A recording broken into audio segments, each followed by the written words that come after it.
Hello' বন্ধুসকল, আজি আমি Indonesian super natural curse of the dancing village মুভিখনৰ ওপৰত এক্সপ্লেইন কৰিম আৰু অৰিজিনেলি আমি মুভিখনক KKN দিছা পিনেৰি বুলি গম পাওঁ। মুভিখন 2022 চনত ৰিলিজ কৰা হৈছিলে আৰু বৰ্তমানলৈকে ইয়াৰ IMDb rating 5.9 out of 10 star হৈ আছে। মুভিখন ইয়াৰ সঁচা ঘটনাৰ পৰা আধাৰিত হোৱাৰ কাৰণে বহুত বেছি স্পেচিয়েল বুলি ক'ব পাৰি। ইয়াৰ টুইষ্ট, সাসপেন্স আৰু থ্ৰিলাৰৰ সংৰচনাত এক সুন্দৰ কাহিনী নিৰ্মিত হয়। এখন অদ্ভুত আৰু গম্ভীৰ গাঁৱত কি ৰহস্য সোমাই আছে আৰু সেই গাঁওখনত অহা ষ্টুডেণ্টৰ লগত হোৱা ঘটনাবোৰ মুভিৰ এক্সপ্লেনেশ্যনৰ মাধ্যমেদি জানিব পাৰিম। তেতিয়াহ'লে বলক আমি মুভিৰ এক্সপ্লেনেশ্যনৰ ফালে আগবাঢ়ো আৰু উইকেণ্ড স্পেচিয়েল কৰোঁ। মুভি ষ্টাৰ্ট হয় বিদ্যা আৰু নুৰৰ ইণ্টাৰভিউৰ পৰা। 2009 চনত হোৱা ৰহস্যময় আৰু অপ্ৰাকৃতিক ঘটনা তেওঁলোকে ৰিপৰ্টাৰৰ আগত বৰ্ণনা দি আছিলে আৰু বৰ্ণনা মতে মুভিখনৰ আৰম্ভণি আমাক 2009 চনত দেখুৱায়। তেওঁলোকে গাঁও এখনত প্ৰজেক্টৰ কাৰণে সেই এৰিয়া চাব আহিছিলে, কিন্তু আমাক গাঁওখনৰ নাম মেনশ্যন কৰা হোৱা নাছিলে ফৰ চাম প্ৰাইভেচি ৰিজন। সেই গাঁওখনত পোনপ্ৰথমবাৰ আমি লিলিয়াম, আয়ু আৰু নুৰক দেখা পাওঁ। নুৰে গাড়ীৰ পৰা নামিয়ে ন'টিছ কৰে যে তেওঁৰ ফালে এজন বৃদ্ধ মানুহে চাই আছে আৰু ইংগিত আকাৰেদি ইয়াত নাথাকিবৰ কাৰণে কৈ থকা আমি অনুমান কৰিছিলোঁ, কিন্তু তেওঁ পলকতে নাইকিয়া হৈ যায়। সেইবাবে নুৰে এই কথা ইমান গুৰুত্ব নিদিলে। মুভিখন অকণ আগবাঢ়ে আৰু আমি গাঁৱৰ মুৰব্বী প্ৰভুক দেখা পাওঁ। আয়ু আৰু লিলিয়ামে তেওঁলোকৰ এখন প্ৰজেক্টৰ ওপৰত কাম কৰিবৰ কাৰণে অনুমতি ল'ব বিচাৰিছিলে, বাট গাঁওখনত কিছুমান ৰেষ্ট্ৰিকশ্যনৰ কাৰণে প্ৰভুৱে সেই অনুমতি দিবলৈ টান পায়। বহুত ৰিকুৱেষ্ট কৰাৰ পিছত প্ৰভুৰ পৰা অনুমতি পায় আৰু প্ৰভুৱে গাঁওখন দেখাবলৈ ওলাই পৰে, যাতে তেওঁলোকক গাঁওখনৰ বিষয়ে বুজাবলৈ সুবিধা হয়। প্ৰভুৱে তেওঁলোকক গাঁৱৰ এৰিয়া এক্সপ্ল'ৰ কৰাবলৈ ধৰে, কিন্তু গাঁওখন বহুত দুৰ্গম ঠাইত আছিলে আৰু দেখাত এনেকুৱা লাগিছিলে যে গাঁৱৰ সকলো মানুহে ৰিচুৱেলক বহুত বেছি বিশ্বাস কৰে। তেওঁলোকে ন'টিছ কৰে যে গাঁৱৰ মানুহে ইয়াত শৰাই আগবঢ়াই থোৱা আছে,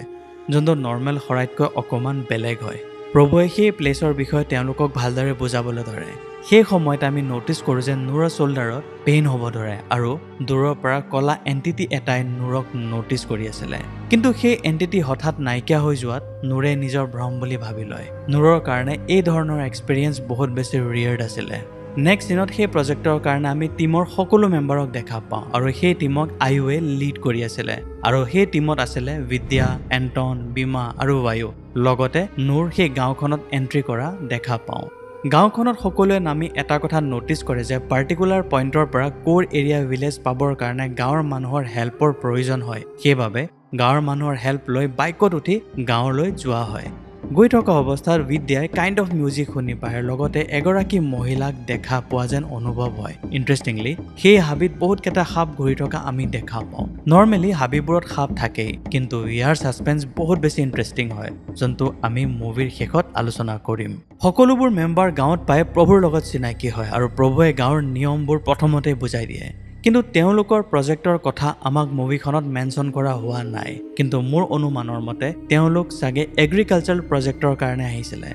বাৰু, প্ৰভুৱে গাঁৱৰ ৰুল এণ্ড ৰেগুলেশ্যন বুজোৱাৰ লগতে তেওঁলোকৰ থকাৰ ব্যৱস্থাও কৰাই দিয়ে। আমি সেই গাঁৱত থকা বাসিন্দা আৰু অল্ড এজ মুৰব্বী মিছেছ সুন্দৰীক দেখা পাওঁ। তেওঁৰ ঘৰত লেডিজ থাকিব আৰু বাকী ল'ৰা কেইজন বেলেগৰ ঘৰত থাকিব। সুন্দৰী আইতাৰ ঘৰত ৰাতি ভাত খোৱাৰ সময়ত বিদ্যাই তেওঁ শুনা ৰিয়েৰ্ড মিউজিকৰ কথা কয়। এই কথা শুনি আয়ু অকণমান আপছেট হৈ পৰে আৰু আয়ুৱে মানা কৰে যে এইবোৰ কথা এতিয়া পতাৰ সময় নহয়, কাৰণ মিষ্টাৰ প্ৰভুক বহুত ৰিকুৱেষ্ট কৰাৰ পিছতহে এই প্ৰজেক্টৰ কাম এই গাঁৱত কৰিবৰ কাৰণে অনুমতি দিছে। তেওঁলোকৰ কথা শুনি মিছেছ সুন্দৰীয়ে আয়ুক সৰু কাপোৰ পিন্ধাৰ বাবে খং কৰে, কিন্তু গেষ্টবোৰ অহাৰ বাবে তেওঁ একেবাৰে ভাল পোৱা নাছিলে বুলি ফিল হৈ আছিলে, কিন্তু তাৰ লগতে এটা ৰহস্যময় ঘটনাই তেওঁক অকণ অশান্তি কৰি আছিলে। বাৰু, সেই মিউজিকৰ বিষয়ে অকণমান আলোচনা কৰি লওঁ। গামলাম একচুৱেলি ট্ৰেডিশ্যনেল আৰু মষ্ট কমপ্লেক্স মিউজিক হয় আৰু ইয়াত বেছিকেলি বহুত ধৰণৰ ইনষ্ট্ৰুমেণ্ট ব্যৱহাৰ কৰা যায় আৰু সেইকাৰণে এই চাউণ্ড বহুত বেছি ইউনিক হয় আৰু এইবোৰ music ceremony, dance, ritual, shadow puppetry টাইমত ইউজ কৰা হয় আৰু এই মিউজিক স্পেচিয়েল অকেজনতহে ইউজ কৰে।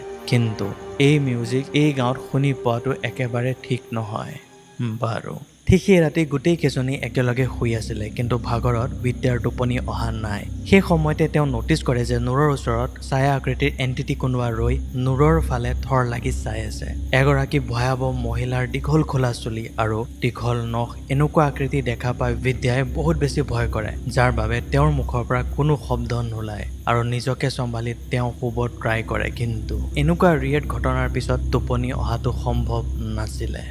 বন্ধুসকল এই মুভিখনত বহুত সাসপেন্স সোমাই আছে এণ্ড ট্ৰাষ্ট মি বন্ধুসকল আগলৈ আহিবলগীয়া টুইষ্ট বহুত বেছি ইউনিক হয় যোনবোৰ আমি লাহে লাহে গম পাম নেক্সট মৰ্নিঙত প্ৰভুৱে সকলোকে গাঁৱৰ এৰিয়া এক্সপ্ল'ৰ কৰা আৰু গাঁওখনৰ নীতি নিয়ম বুজাবলৈ ধৰে সেই সময়তে নূৰে নটিচ কৰে যে সেই কলা আকৃতিৰ এণ্টিটিয়ে আকৌ তেওঁৰ ফালে চাই আছে এইবাৰ তেওঁ অকণ চিন্তিত হয় আৰু সেই এৰিয়াৰ প্ৰতি ভয় কৰিবলৈ ধৰে কিন্তু নেক্সট মোমেণ্টতে সেই এণ্টিটি আকৌ নাইকিয়া হৈ যায় আমি ইয়াত এটা কথা নটিচ কৰোঁ যে যেতিয়া নূৰে সেই এণ্টিটিক দেখা পায় তেতিয়া তেওঁৰ শ্বল্ডাৰত কাইণ্ড অফ পেইন ষ্টাৰ্ট হয় ছাৰপ্ৰাইজিংলি অকল নূৰেহে সেই এণ্টিটিক দেখা পাই আছিলে বাৰু গাঁওখন এক্সপ্ল'ৰ কৰোঁতে গাঁওখনৰ গ্ৰেভয়াৰ্ডৰ ওচৰত প্ৰভুৱে সকলোকে লৈ যায় কিন্তু সকলোকে গ্ৰেভয়াৰ্ডৰ ওপৰত থকা কলা কাপোৰবোৰে কিউৰিয়াছ কৰাই দিয়ে কাৰণ এই ধৰণৰ প্ৰক্ৰিয়া তেওঁলোকে আজিলৈকে দেখা পোৱা নাছিলে তেওঁলোক সকলোৱে আচৰিত হৈ সোধাত প্ৰভুৱে এইটো গাঁৱৰ ৰিচুৱেলৰ পাৰ্ট হয় বুলি জনায় আৰু গাঁৱত কোনোবা মৰিলে ইয়াত কলা কাপোৰ দি বান্ধি থয় যাতে তেওঁলোকৰ আত্মাই শান্তিত থাকিব পাৰে বন্ধুসকল আপোনালোকে এই চিনটো মনত ৰাখিব ইয়াত এটা ভয়ানক কথা লুকাই আছে যোনটো আমি শেষত আলোচনা কৰিম প্ৰভুৱে কথাবোৰ কৈ থাকোঁতে হঠাৎ নূৰৰ শ্বল্ডাৰত আকৌ এক্সট্ৰিম পেইন হ'ব ধৰে আৰু মূৰ ঘূৰাই পৰি যায় সেইবাবে তেওঁক বিমাই ঘৰলৈকে লৈ যায় চিটুৱেশ্যন অকণ নৰ্মেল হোৱাৰ পিছত প্ৰভুৱে বাকী মেম্বাৰক গাঁৱৰ সকলোতকৈ ৰেষ্ট্ৰিকশ্যন প্লেচ তাপাল তিলাচৰ কথা কয় আৰু লগতে সাৱধান কৰি দিয়ে যে তেওঁলোক যাতে কোনো ইয়ালৈ নাযায় নহ'লে বহুত বিপদ হ'ব আৰু এই কথা তেওঁ বহুত চিৰিয়াছলি কৈছিলে আনফালে নূৰক সেই কলা এণ্টিটিয়ে হণ্ট কৰা দেখা পায় আৰু তেওঁক ধৰি মাৰিব লওঁতে তেওঁ নিজৰ সপোনৰ পৰা সাৰ পাই যায় এট দ্য ছেইম টাইম গাঁওখন এক্সপ্ল'ৰ কৰি আৰু গাঁৱৰ বিষয়ে আইডিয়া পোৱাৰ পিছত ৰাতি টিম মিট হয় আৰু ষ্টাডিৰ কাৰণে টিম ৰেডি কৰা হয় বাট বীমা বিদ্যাৰ টিমত যাব বিচাৰিছিলে কিন্তু আয়ুৱে মানা কৰে আৰু বীমাক তেওঁ নিজৰ টিমত ৰাখে বীমাৰ নাৰ্ভাছনেছ দেখা পাই আমি বুজি পাইছোঁ যে বীমা বিদ্যাক ভাল পাইছিলে বাৰু ঠিক সেই ৰাতি ভাত খোৱাৰ টাইমত আয়ুৱে বিদ্যা আৰু নূৰৰ লগত দুপৰীয়া বীমাক তাপাল তিলাচৰ পৰা অহা দেখা পোৱাৰ কথা কয় যিহেতু বীমাই তাপাল তিলাচৰ কথা গম পোৱা নাছিলে সেইকাৰণে প্ৰভুক কথাষাৰ নজনায় আৰু নিজৰ মাজতে কথাটো থৈ দিয়ে ৰাতিপুৱা বাথৰুম যোৱাৰ টাইমত নূৰ আৰু বিদ্যাই এটা কথা নটিচ কৰে যে গাঁওখনত এটাও সৰু ল'ৰা ছোৱালী দেখা পোৱা হোৱা নাই যোনটো তেওঁলোক দুয়োজনৰ কাৰণে বহুত ষ্ট্ৰেঞ্জ আছিলে এতিয়া গাঁৱৰ মাজত তেওঁলোকৰ বাবে বাথৰুম বহুত দূৰত আছিলে গাঁৱৰ মানুহৰ মতে বাথৰুম সদায় ঘৰৰ পৰা দূৰত হ'ব লাগে বাৰু কথা শেষ কৰি নূৰে বাথৰুমত গা ধুব লওঁতে সেই কলা এণ্টিটিয়ে নূৰক হণ্ট কৰা ষ্টাৰ্ট কৰে আৰু নিজক বচাবৰ কাৰণে বহুত চিঞৰি সহায় বিচাৰে বাট আচৰিত কথা এইটো আছিল যে তেওঁৰ চিঞৰ মধুৰ গান হিচাপে বাহিৰত ওলাই আহিছিলে যে নূৰে বহুত ধুনীয়া গান গাই আছে নূৰে একো হেল্প নোপোৱা তেওঁ ভগৱানক প্ৰে কৰি যেনে তেনে বাথৰুমৰ বাহিৰত ওলাই আহে কিন্তু এই কথা বিদ্যাক নজনায় কাৰণ তেওঁ এতিয়াও নিজৰ ভ্ৰম বুলি ভাবি আছিলে আনফালে বিদ্যা গা ধোৱাৰ টাইমত তেওঁ এগৰাকী ধুনীয়া মহিলাক দেখা পায় কিন্তু তেওঁৰ ভ্ৰম বুলি ভাবি সেই কথা ইগনোৰ কৰে কিন্তু সেই লেডিক নূৰেও দেখা পাইছিলে নূৰৰ কাৰণে এই কথা বহুত বেছি ছাৰপ্ৰাইজ আছিলে বিকজ ছেইম প্লেচত এক প্ৰকাৰৰ ৰহস্যময় এণ্টিটি আৰু নেক্সট মোমেণ্টতে বেলেগ এগৰাকী ধুনীয়া লেডি কিন্তু এই ৰিয়েট ঘটনা কোনেও ডিছকাছ নকৰে আৰু সেই প্লেচৰ পৰা সোনকালে গুচি আহে ৰাতিপুৱা ইনচিডেণ্টৰ কথা লৈ নূৰ বহুত বেছি চিন্তিত হৈ পৰে আৰু ডিচাইড কৰে যে এইবোৰ কথা প্ৰভুক ক'ব যাতে ইয়াৰ সমাধান পাব পাৰে আৰু নূৰ প্ৰভুৰ ঘৰৰ অভিমুখে ৰাওনা হৈ দিয়ে প্ৰভুৰ ঘৰত নূৰে দেখা পায় যে তাত এজন বৃদ্ধ মানুহ ৰৈ আছে আৰু তেওঁ সেই গাঁৱৰ প্ৰিষ্ট মিষ্টাৰ বুয়ুত হয় নূৰৰ লগত হোৱা গোটেই ঘটনা দুয়োজনৰ আগত ক'বলৈ ধৰে আৰু গোটেই কথা শুনি বুয়ুতে নূৰক কফি খাব অফাৰ কৰে এনেও আমি আলহী আহিলে চাহ বা কফি দিওঁ নহয় জানো বাট ইয়াত কথা অকমান বেলেগ আছিলে গাঁওখনত পৰম্পৰা আছিলে যে যদি কফি খোৱাৰ টাইমত কফিৰ টেষ্ট মিঠা লাগে তেতিয়াহ'লে সেই পাৰ্চনজনৰ ওপৰত বেয়া ছায়াৰ প্ৰভাৱ থাকে বিকজ এই কফিত কিছুমান হাৰ্বছ দি বনোৱা হয় যোনবোৰ নৰ্মেল পাৰ্চনক বহুত বেছি কেহা লাগে কিন্তু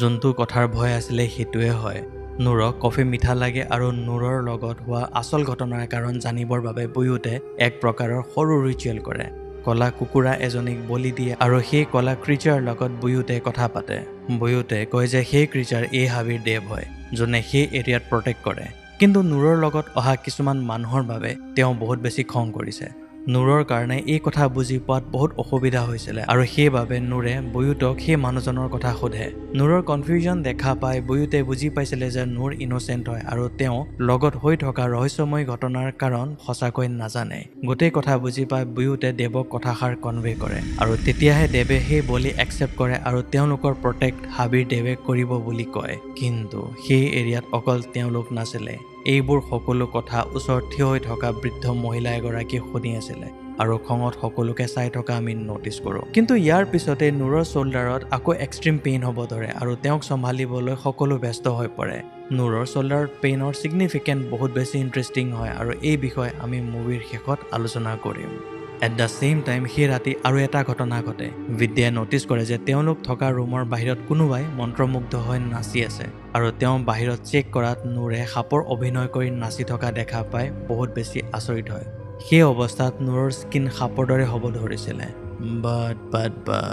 হয় আৰু ওলোটাহে বিদ্যা পজেষ্ট হৈ যায় আৰু তেওঁহে মন্ত্ৰমুগ্ধ হৈ নাচি আছিলে আৰু তেওঁক নাচি থকা নুৰ বীমা আৰু বায়ুৱে দেখা পাইছিলে তেওঁ সেই অৱস্থাত দেখাৰ লগে লগে ৰখাবলৈ বায়ু গুচি যায় কিন্তু তেতিয়ালৈকে বিদ্যা মূৰ্ছিত হৈ সেই ঠাইতে পৰি গৈছিলে এই ঘটনাৰ পিছত ৰাতিপুৱা প্ৰভুৱে বিদ্যা আৰু বাকী লগৰ কেইজনক বয়ুতৰ ওচৰত লৈ যায় আৰু তেওঁৰ লগত হৈ যোৱা ঘটনা শ্বেয়াৰ কৰে ঘটনাটোৰ কথা শুনি বয়ুতে গোটেই কেইজনক কফি প্ৰভাইড কৰে বাকী সকলোৱে কফিৰ টেষ্ট কেহা পায় কিন্তু বিদ্যাক সেই কফিৰ টেষ্ট বহুত বেছি মিঠা লাগে আৰু বিদ্যাই কফি ইমান বেছি ভাল পায় যে তেওঁ বাকী কাপত থকা কফি খাই দিয়ে তেওঁৰ এই অৱস্থা দেখা পাই বয়ুত বহুত চিন্তিত হয় আৰু দৈৱকিক শক্তি থকা ফুট তেওঁৰ মূৰত লগাই পঠাই দিয়ে আৰু প্ৰাৰ্থনা কৰে যে যাতে চবৰ লগতে ভাল হওক বিদ্যাই নিজৰ মনত কফিৰ টেষ্ট চুইট লগাৰ কৌতুক হ'ল প্ৰভুক সোধে কথাষাৰ শুনি প্ৰভুৱে কয় যে এই হাবিৰ পূৰ্বজসকলে কফি বহুত বেছি ভাল পায় আৰু অকল তেওঁলোকেহে এই কফিৰ টেষ্ট মিঠা পায় কিন্তু প্ৰভুৱে আজিলৈকে কফিৰ টেষ্ট কিমান মিঠা সেই বিষয়ে একো নাজানে আৰু লগতে কয় যে হয়তো কোনোবা দেৱ বা পূৰ্বপুৰুষে বিদ্যাৰ প্ৰতি আকৰ্ষিত হৈছে নহলে কোনোবাই তেওঁক ফলো কৰি আছে আৰু প্ৰভুৱে কথা দিয়ে যে বিদ্যাক তেওঁলোকে প্ৰটেক্ট কৰিব সেইবাবে বেছি টেনচন নলবৰ বাবে কিন্তু আনফালে আৰু এক ধৰণৰ টেনচনৰ উৎপত্তি হ'ব ধৰিছিলে নেক্সট সিনত এণ্টনে বীমাৰ চেঞ্জিং বিহেভিয়াৰৰ কথা নুৰৰ আগত কয় আৰু বীমাৰ ৰুমৰ পৰা ৰাতি ছোৱালীৰ ফুসফুসনি শুনি থকাৰ কথা ক'বলৈ ধৰে নুৰে এই কথা ভৰসা নকৰে আৰু বীমাৰ ৰুম চেক কৰিবলৈ গৈ দিয়ে কিন্তু নুৰ আৰু এণ্টনে নটিচ কৰে যে বীমাৰ বিচনাৰ তলৰ পৰা কিছুমান ৰিচুৱেলৰ বস্তুৰ লগত বিদ্যাৰ ফটো পোৱা গৈছে যোনটো তেওঁলোক দুইজনৰ কাৰণে বহুত বেছি সাৰপ্ৰাইজ আছিলে কিন্তু সেই সময়তে এক ধৰণৰ আনইউজুৱেল সাউণ্ড বীমাৰ ৱাৰ্ড্ৰবৰ পৰা আহি থকা শুনা পোৱা যায় আৰু ৱাৰ্ড্ৰব খোলাৰ লগে লগে এটা সাপ তাৰ পৰা ওলাই যোৱা আমি দেখা পাওঁ দুয়ো এই কথাত বহুত চিন্তিত হয় কাৰণ এই ধৰণৰ কথা একেবাৰে নৰ্মেল নাছিলে এতিয়া চেইন শিফ্ট হয় আৰু প্ৰভুৱে ইতিমধ্যে সকলো ষ্টুডেণ্টক সুন্দৰী আইতাৰ ঘৰৰ পৰা অইন এটা ডাঙৰ ঘৰলৈ লৈ আহে আৰু সকলোকে ৰুমৰ পাৰ্টিশ্যন দেখুৱাই দিয়ে সকলো মেম্বাৰ নিজৰ ৰুমত শিফ্ট হোৱাৰ পিছত ঠিক সেই ৰাতি বিদ্যাই নটিচ কৰে যে বীমাৰ ৰুমৰ পৰা ছোৱালীৰ মিহি মাত ভাঙি আহি আছে বিদ্যাই চেক কৰিব যাওঁতে নুৰে ৰখাই দিয়ে আৰু ঠিক সেই সময়তে বীমাই তেওঁলোকক ৰুড বিহেভ কৰিবলৈ ধৰে বীমাৰ ৰুড বিহেভ দেখা পাই তেওঁলোক দুয়োজনে ছাৰপ্ৰাইজ হৈ গৈছিলে বিকজ বীমাৰ নেচাৰ বহুত বেছি হাম্বল আছিলে কিন্তু তেওঁৰ চেঞ্জিং বিহেভিয়াৰে চবকে আচৰিত কৰি তুলিছিলে কিন্তু সেই ৰাতিৰ ৰহস্যৰ অন্ত নোহোৱা হ'ব ধৰিছিলে ঠিক সেই ৰাতি নুৰে বিদ্যাৰ ওচৰত প্ৰে কৰি থকা দেখা পায় আৰু আনফালে বিদ্যা পানী আনিব কিচেনত গৈ দিয়ে কিন্তু ছেইম টাইমত নুৰক দুয়োটা প্লেচত দেখা পায় বিদ্যাই বহুত বেছি ভয় কৰি চিঞৰিবলৈ ধৰে বিদ্যাৰ চিঞৰ শুনা পাই গোটেই কেইজন সাৰ পাই বিদ্যাৰ ওচৰত আহি তেওঁক চম্ভালিবলৈ ধৰে আৰু তেতিয়া আমি দেখা পাওঁ যে বিদ্যা চৌক কৰিবলৈ ধৰিছে আৰু তেওঁৰ মুখৰ পৰা চুলিৰ টোপোলা ওলাবলৈ ধৰে এইবোৰ দেখা পাই গোটেই কেইজন বহুত বেছি ভয় খায় আৰু অনুমান কৰি লয় যে বিদ্যাৰ ওপৰত কোনোবাই ব্লেক মেজিক কৰিছে এই অৱস্থাত বিদ্যা মূৰ্ছিত হৈ পৰে আৰু মৰ্ণিং সিনত আমি বীমা আৰু আয়ুক খাৰু এপাতৰ কথালৈ তৰ্কাতৰ্কি কৰি থকা দেখা পাওঁ বীমাই আয়ুক খং কৰি গুচি যায় আৰু সেই কথা নুৰে দেখা পাই তেওঁলোকৰ ডিটেইলছ জানিবলৈ ট্ৰাই কৰে কিন্তু দূৰত থকাৰ কাৰণে নুৰে তেওঁলোকৰ কনভাৰচেশ্যন একো ভালদৰে শুনি পোৱা নাছিলে আনফালে এণ্টনৰ পৰা বীমা গোটেই ৰাতি তাপাল তিলাচত থকাৰ কথা নুৰে গম পায় ডে বাই ডে বীমাৰ বিহেভ বহুত বেছি চেঞ্জ হ'ব ধৰি আছিলে ইমানবোৰ আচৰিত ঘটনা একেলগে হোৱাত আৰু বীমাৰ ওপৰত সন্দেহ জন্মাত গোটেই কথা জানিবৰ বাবে নুৰে বীমাৰ পিছ লৈ অনুসন্ধান কৰিবলৈ তাপাল তিলাচৰ ফালে গৈ দিয়ে আৰু বন্ধুসকল ইয়াতে খোল খাই এটা পৰ্দা নুৰে দেখা পায় যে আয়ু আৰু বীমা ইণ্টিমেট হৈ আছে আৰু দুয়োজনেও নুৰক দেখা পোৱাটো শ্বকিং আছিলে আৰু আনফালে আমি বায়ু আৰু বিদ্যাক দেখা পাওঁ যে তেওঁলোক মাৰ্কেটৰ পৰা ডেইলি লাগতিয়াল বস্তু কিনিব আহিছিলে আৰু তেওঁলোকক অচিনাকি দেখা পাই এজন ডাম্পলিং বিক্ৰেতাই সুধি গম পায় যে তেওঁলোক বাহিৰৰ পৰা আহিছে আৰু বৰ্তমান তেওঁলোক থকা গাঁওখনৰ কথা গম পাই বেপাৰীজনে এডভাইচ দিয়ে যে যিমান পাৰে সোনকালে সেই গাঁৱৰ পৰা গুচি যাব কাৰণে সেইখন ভিলেজ বহুত বেছি ৰহস্যময় হয় আৰু গধূলি হ'ব ধৰাৰ বাবে আজি ৰাতি হোটেল লৈ এই টাউনতে থাকি দিয়াৰ এডভাইচ দিয়ে বিকজ ৰাতি সেই ভিলেজত গৈ পোৱাটো ঠিক নহয় আৰু বহুত মানুহ সেই ভিলেজত দিনতে যাবলৈ ভয় কৰে আদাৰৱাইজ তেওঁলোক ৰাতি গ'লে বহুত ইছ্যু হ'ব পাৰে বুলি সেই বিক্ৰেতাজনে কয় তেওঁলোকে কথা নমনাত বেপাৰীয়ে এডভাইচ দিয়ে যে যদি ইভিনিঙত কোনোবাই বাটত ৰখায় তেতিয়াহ'লে তেওঁলোক যাতে কোনো কাৰণত নৰয় আৰু পিছফালে ঘূৰি নাচায় বৰঞ্চ যিমান পাৰে আগবাঢ়ি গুচি যায়গৈ তেওঁলোকে বেপাৰীৰ কথা নুশুনি গাঁৱলৈ ৰিটাৰ্ণ আহিবলৈ ধৰে কিন্তু ৰাস্তা বহুত বেছি বেয়া হোৱাৰ বাবে তেওঁলোক গাঁৱত সোমাওঁতে অলৰেডি গধূলি হৈ যায় আৰু মাজ ৰাস্তাত বাইক বেয়া হৈ যোৱাত তেওঁলোক খোজকাঢ়ি আগবাঢ়িবলৈ ধৰে কিন্তু মাজ ৰাস্তাত এজন বৃদ্ধ মানুহে তেওঁলোকক আগুৰি ধৰে আৰু কয় যে এইটো সময়ত অকলে যোৱাটো ঠিক নহয় আৰু তেওঁলোকে মিলি বায়ুৰ বাইক বনাই দিব আৰু বাইক ভাল হৈ যোৱাৰ পিছত তেওঁলোক আৰামত যাব পাৰিব আৰু বৃদ্ধ মানুহজনে তেওঁলোকক ৰিচুৱেল পাৰ্টিত ইনভাইট কৰে যোনটো ওচৰতে চলি আছিলে এটা সুসজ্জিত পাৰ্টি নাচ বজনা আৰু খানাৰ লগত বেছ সমাগম হৈ আছিলে ইয়াতে আছিলে বহুত ধৰণৰ বাদ্যযন্ত্ৰ মেটাফোন জাইলোফোন ড্ৰামছ গং একলাং আৰু গোটেইবোৰে মিলি এক মধুৰ পৰিৱেশ সৃষ্টি কৰি আছিলে আৰু লগতে এগৰাকী ধুনীয়া নাচনী মিউজিক আৰু গানৰ ওপৰত তালত তাল মিলাই নাচিব আহিছিলে বাট যেতিয়াই বিদ্যাই বাথৰুমত দেখা মহিলাজনীক এজনী ডান্সাৰ হিচাপে দেখা পায় তেওঁ ভয়ত আতুৰ হৈ যায় আৰু বায়ুক টানি তাৰ পৰা লৈ আহিবলৈ খোজে তেওঁলোক অহা দেখি বৃদ্ধ মানুহজনে ডিনাৰৰ কিছুমান খোৱা বস্তু পেক কৰি দিয়ে আৰু বায়ুৱে সেইবোৰ বস্তু লৈ ওলাই আহে কিন্তু আচৰিত কথা এইটো যে তেওঁলোক অহাত মিউজিক আৰু পাৰ্টি বন্ধ হৈ গৈছিলে আৰু তাত থকা সকলো মানুহে তেওঁলোক দুইজনকে ৰিয়েৰ্ডভাৱে চাই আছিলে আনফালে নুৰে বীমা আৰু আয়ুক তেওঁলোকৰ ভুল হোৱাৰ কথা লৈ শুনাবলৈ ধৰে কাৰণ তেওঁলোক এক ধৰণৰ পাপ কামত লিপ্ত হৈছে আৰু নুৰে ৰিভিল কৰে যে বীমাৰ ৰুমৰ পৰা শুনি থকা ছোৱালীৰ মাত একচুৱেলি আয়ুৰ আছিলে বাট আয়ু এই কথাত ৰিয়েক্ট কৰাৰ আগতে সেই সময়তে বিদ্যা আৰু বায়ু ঘৰ আহি পায় তেওঁলোকৰ লগত হোৱা ইনচিডেণ্টৰ কথা বাকী কেইজন মেম্বাৰৰ ওচৰত ক'বলৈ ধৰে কিন্তু কোনেও সেই কথা বিলিভ কৰা নাছিলে কাৰণ সকলোৱে জানে যে দূৰ দূৰণিলৈকে গাঁৱৰ মাজত কোনো বেলেগ গাঁও নাই আৰু সেই কথা প্ৰুভ কৰিবৰ বাবে লগত পেক কৰি অনা খোৱা বস্তু দেখুৱাবলৈ ধৰে কিন্তু সেই খোৱা বস্তুৰ পৰা বহুত লেতেৰা গোন্ধ আহিবলৈ ধৰে আৰু খুলি চোৱাত বান্দৰ এটাৰ পচা মূৰ দেখা পায় এই ঘটনাৰ পিছত সকলো মেম্বাৰ বহুত বেছি ভয় কৰা ষ্টাৰ্ট কৰিছিলে কথাবোৰ বহুত বেছি বেয়া ফালে যোৱা দেখি ঠিক সেই ৰাতি নুৰে টিম মেম্বাৰৰ বেগ চেক কৰিবলৈ ধৰে যাতে আৰু সঠিক কথা গম পাব পাৰে কিন্তু সেই সময়তে ডান্সাৰগৰাকী বিদ্যাক পজেষ্ট কৰি নুৰক ৱাৰ্ণ কৰি এইবোৰ কথাৰ পৰা দূৰত থাকিবলৈ এডভাইচ দিয়ে নহ'লে সকলোবোৰ বহুত বিপদত পৰিব আৰু নুৰে ইয়াত বেছি ইণ্টাৰফেয়াৰ কৰি থাকিলে নুৰক কোনেও বচাব নোৱাৰিব বুলি কয় কিন্তু আমি দেখা পাওঁ যে সেই ঠাইতে বৃদ্ধ মহিলাগৰাকী ৰৈ আছিলে যোনগৰাকী মহিলা আমি মুভিৰ ষ্টাৰ্টিঙৰ পৰা দেখা পাই আছিলোঁ ক'ব গ'লে নুৰ দুয়োফালৰ পৰা বহুত বিপদত পৰিব ধৰিছিলে নেক্সট মৰ্ণিং চিনত আমি বীমাক দেখা পাওঁ তেওঁ কৰা কামৰ কথা ভাবি বহুত বেছি আপছেট হৈ আছিলে তেওঁৰ অৱস্থা দেখা পাই নুৰে আজানৰ টাইমত প্ৰাৰ্থনা কৰিবৰ কাৰণে কয় যাতে তেওঁৰ মনটো পিয়ৰ হয় কিন্তু বীমা চেষ্টা কৰিও যেতিয়া প্ৰে কৰিব নোৱাৰে তেতিয়া তেওঁৰ লগত ঘটা ঘটনাৰ কথা সকলোবোৰ নুৰৰ ওচৰত ক'বলৈ ধৰে আৰু বন্ধুসকল ইয়াতে খোল খায় আৰু এটা ৰহস্য বীমাই বিদ্যাক টাপাল তিলাচত পজেশ্যনত যোৱা দেখা পায়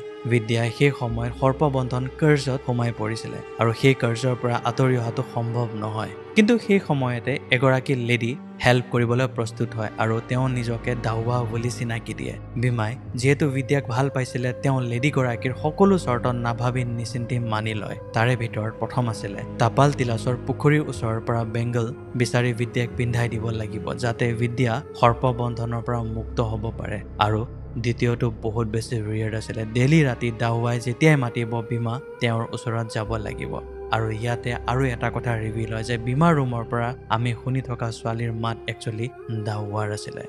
এইফালে বীমাৰ মূৰ্খামিত নুৰ বহুত বেছি খং কৰে কাৰণ নুৰে বুজি পাইছিলে যে বিদ্যাৰ মিছা পৰিস্থিতি দেখুৱাই দাউৱাই নিজৰ কাম উলিয়াইছে কিন্তু সেই বেংগল আচৰিতভাৱে হেৰাই যায় আৰু এই বিষয়ে বীমাই একো গম নাপায় বুলি নুৰৰ ওচৰত কয় নুৰৰ বাবে এই কথা বহুত চিন্তিত কৰিবলগীয়া আছিলে বিকজ বিদ্যা কাইণ্ড অফ বহুত ডাঙৰ বিপদত পৰিব গৈ আছে এই মুভিখন নিজৰ ইণ্টাৰেষ্টিং ফেজলৈ আগবাঢ়ি আছিলে নেক্সট মৰ্ণিঙত আমি বিদ্যাক দেখা পাওঁ নুৰক বিচাৰি বিদ্যাৰ ৰুমত আহি পায় আৰু নটিচ কৰে যে নুৰ প্ৰাৰ্থনা কৰি আছে তেওঁৰ ওচৰত মাত লগাব যাওঁতে নুৰে পজেশ্যনৰ অৱস্থাত বিদ্যাক ৱাৰ্ণ কৰি কয় যে তেওঁৰ লগৰ কেইজনে নাভাবি নিচিন্তি জিনৰ কথাৰ লগত কথাত সংলগ্ন হৈছে যদি তাই দিয়া কামবোৰ কৰি থাকে তেতিয়াহ'লে সিহঁতৰ অৱস্থা বহুত বেছি বেয়া হ'ব আৰু যিমান পাৰে সোনকালে তাই দিয়া কামবোৰ বন্ধ কৰক নহ'লে তেওঁলোকৰ বহুত বিপদ হ'ব আৰু ইণ্টাৰেষ্টিংলি এই মুভিৰ টুইষ্ট ৰিভিল হয় নূৰক যোনে পজেষ্ট কৰিছিলে সেইগৰাকী অইন কোনো নহয় নূৰৰ আইতাক আছিলে, যোনগৰাকী বৃদ্ধ মহিলাক আমি প্ৰথমৰ পৰাই দেখা পাই আছিলোঁ আৰু তেওঁ নূৰক ষ্টাৰ্টিঙৰ পৰাই প্ৰটেক্ট কৰি আছিলে, কিন্তু এই বিষয়ে নূৰে একো গম নাপায়। বাৰু এই কথা কৈ নূৰ মূৰ্ছিত হৈ পৰে আৰু অকণমান দেৰিৰ পিছত নূৰ মূৰ্ছিত অৱস্থাৰ পৰা উঠি প্ৰথমতে বিদ্যাৰ বেগ চেক কৰে আৰু চেক কৰি বেগত গ্ৰীণ স্কাৰ্ফ পায় আৰু সন্দেহ বাঢ়ি যোৱাত আয়ুৰ বেগ চেক কৰে আৰু তেওঁৰ বেগৰ পৰা বেংগল পোৱা যায়। এই সকলোবোৰ বস্তু দেখা পাই তেওঁ এইবোৰ কথা আয়ুক সোধপোছ কৰে। তেতিয়া আয়ুৱে ক'ব লগাত বাধ্যত পৰে যে বীমাক তেওঁ ভাল পায় আৰু বীমাক পাবৰ কাৰণে দাৱাৰ লগত হিডেন ডিল কৰিছিলে আৰু বীমাক পাবৰ বাবে আয়ুক গ্ৰীণ স্ক্ৰাব দিছিলে যাতে বীমা আয়ুৰ প্ৰতি আকৰ্ষিত হ'বলৈ ধৰে। কিন্তু নভবা নিচিন্তাকে বীমা আৰু আয়ুৱে দাৱাৰ লগত ডিল কৰি লৈছিলে আৰু দাৱাই এই কথা ভালদৰে জানি লৈছিলে যে তেওঁলোক লাষ্টৰ অধীনত আছে আৰু তেওঁলোকৰ দাৱাই যেনেকে বিচাৰে নিজৰ চৰ্ত অনুযায়ী ইউজ কৰিব পাৰিব আৰু হৈ আছিলে সেইটোৱে।